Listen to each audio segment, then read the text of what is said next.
Berstatus sebagai pemain asing, Kervens Belfort dinilai belum memberikan kontribusi pada skuad Laskar Wongkito di kompetisi Liga 2 2023. Sriwijaya FC akan mencoret Kervens Belfort dari skuad Sriwijaya FC, namun belum resmi dilepas karena kontraknya baru selesai akhir Oktober. Setelah kontrak berakhir, Sriwijaya FC akan melepas pemain tersebut.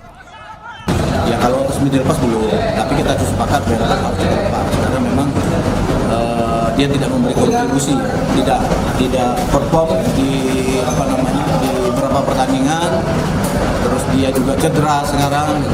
Ya kita kan mengharapkan dia, tapi dia tidak memberi perform yang baik ya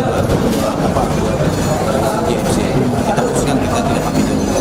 Belfort masih di sini, karena masih ada kewajiban selari kita kepada Belfort ya. Terus kontrak kan belum diputus, tapi secara rapat manajemen ya kita sudah memutuskan dia akan dilepas. Dalam 2 pertandingan terakhir, Kervens Belfort cedera dan tidak bisa diturunkan. Nur Muhammad, Kompas TV, Palembang, Sumatera Selatan.